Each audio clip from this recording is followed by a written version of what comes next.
हैं ना भी पता हो तो सोचिए, इतने सारे मेडिकल कॉलेज के छात्र मिलकर एक गलत का विरोध नहीं कर सके। उसी तरह लाखों करोड़ों भारतीय मिलकर एक गलत का विरोध नहीं कर पाते हैं। हमारे लोकतंत्र में चुप रहना, बर्दाश्त करना इन्हीं सब अभ्यासों के जरिए मजबूत हुआ है।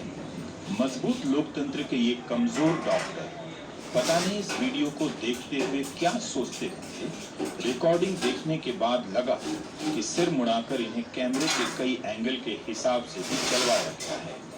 आजाद भारत के ये मेडिकल छात्र गुलाम होने की बाध्यता को कितनी स्वाभाविकता के साथ निभाए चले जा रहे हैं, जरा आंख बंद करके देखिए। आप इनके चेहरे पर पसरा हुआ डर देख सकते हैं। घर परिवार से डरने और चुप रहने का संस्कार मिला है, जो यूनिवर्सिटी में आकर सिलेबस का हिस्सा हो गया है। इसीलिए जब जिलाधिकारी ने जांच टीम भेजी तो उन छात्रों ने कहा कि कोई रैगिंग नहीं हुई है। इनका मुकरना हमारे लोकतंत्र में पढ़ी लिखी जनता के होने की क्वालिटी पर भी सवाल उठाता है। तो क्या यह मुनादी करवा दी जाए कि सैफई आयुर्विज्ञान महाविद्यालय अंग्रेजी मेडिकल कॉलेज के छात्र अपनी मर्जी से सर मुड़ाकर सर झुकाए कतार में चले आ रहे हैं। वाइस चांसलर का जवाब और भी लाजवाब है। यही कि उन्होंने अपने जमाने में जितनी रैगिंग झेली है उसका तो 10% भी ये नहीं झेल सकते।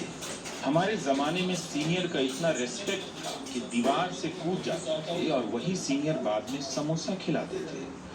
आप इन तस्वीरों को देखते हुए महान भारत से चाहे तो बहुत सी उम्मीदें कर सकते हैं। 2009 में सुप्रीम कोर्ट ने कहा था कि रैगिंग मानवाधिकार का उल्लंघन है। सुप्रीम कोर्ट के दखल के बाद सख्त कानून बना। देश भर के कॉलेजों में रैगिंग विरोधी कमेटी है और निर्देश टांगे गए हैं, क्योंकि रैगिंग के कारण कई छात्रों की जानें गई हैं और कईयों ने खुदकुशी की है। लेकिन आज के जमाने में जब सरकार और सिस्टम का वरद हस्त अंग्रेजी में सपोर्ट हो तो आप कुछ भी बोल सकते हैं। अरशद जमाल और कमाल खान की रिपोर्ट की ये तस्वीर बता रही है कि मेडिकल कॉलेजों के तहखाने में कितना कचरा जमा है, जिसे सीनियर जूनियर के नाम पर संस्कार और संस्कृति का रूप देकर पाला जा रहा है।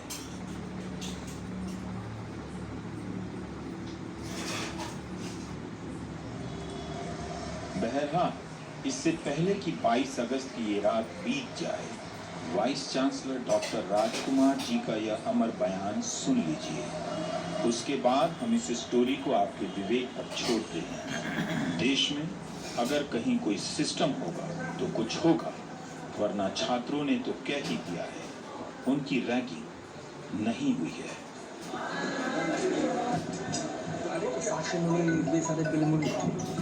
तो आपको पता है, जब मेरी रैगिंग खूब होती तो यहाँ तो 10% भी बर्दाश्त नहीं कर पाएंगे लोग। मैं 80 का MBBS एंट्रेंस हूँ। हम लोग दीवार से कूद जाते थे, एक रेस्पेक्ट था, और वही सीनियर ले जाके हमको समोसा और चाय भी पिलाते थे और प्यार भी करते थे। इसको मैं आपके माध्यम से जनता को भी बताना चाहता हूँ, माननीय मतलब जिस तक भी ये मैसेज है।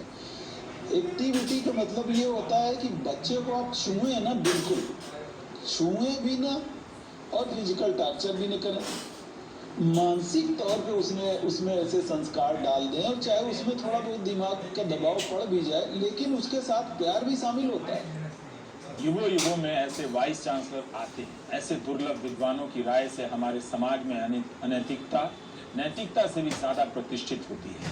मगर मेडिकल काउंसिल ऑफ इंडिया ने सैफई मेडिकल कॉलेज को एक पत्र भेजा है और रैगिंग के इस मसले पर कॉलेज के व्यवहार पर असंतोष रहा है। काउंसिल ने पूछा कि क्यों ना सारे सीनियर को सस्पेंड कर दिया जाए, क्यों ना हर एक सीनियर पर 1-1 लाख का जुर्माना लगाया जाए, और 150 मेडिकल छात्रों की रैगिंग हुई है तो इस हिसाब से 1.5 करोड़ की फाइन सीनियरों से वसूली जाए। जब तक ऐसी सख्ती नहीं होगी, मेडिकल कॉलेजों के तहखाने में रैगिंग की क्रूर दास्तानें ना तो बाहर आएंगी और ना ही खत्म होंगी। यहाँ तक कि जब जिलाधिकारी ने जांच टीम भेजी तो प्रथम वर्ष के छात्रों ने ही इनकार कर दिया। इसके बाद भी जिलाधिकारी ने लखनऊ यही रिपोर्ट भेजी है कि रैगिंग को छिपाने की कोशिश हुई है। रिपोर्ट में यह आया कि मेडिकल कॉलेज सैफई का जो प्रशासन है उसके द्वारा लापरवाही की गई और घटना को गंभीरता से नहीं लिया गया और रैगिंग की जो भी ये घटना हुआ था उसको छिपाने का प्रयास किया गया। लापरवाही किस तरह की सामने आई? लापरवाही है कि जो भी उनका एंटी रैगिंग स्क्वाड है उसके बारे में कोई प्रभावी कार्रवाई फिलहाल नहीं की जा रही है और कहीं न कहीं रैगिंग वहाँ पर चल रही है जिसकी रोकथाम के लिए जो भी प्रशासन के जिम्मेदार अधिकारी हैं उनके द्वारा कोई प्रयास नहीं किया गया। ये सामान्य घटना नहीं, इतनी भी छोटी घटना नहीं कि किसी किनारे लगा दी जाए। उम्मीद है कि कॉलेज के सीनियर अपनी आदतों में संशोधन करेंगे और समझेंगे कि उन्होंने क्या किया। इस वक्त वे पैरवी सिफारिश की चिंता छोड़ ईमानदारी से सोचें कि ऐसा करने का ख्याल उन्हें क्या बनाता है। क्या 150 जूनियर छात्रों के सर मुड़ा देने से कोई अच्छा डॉक्टर बनता है? अब आते हैं पूर्व वित्त मंत्री पी चिदम्बरम की खबर। उनकी गिरफ्तारी की प्रक्रिया को लेकर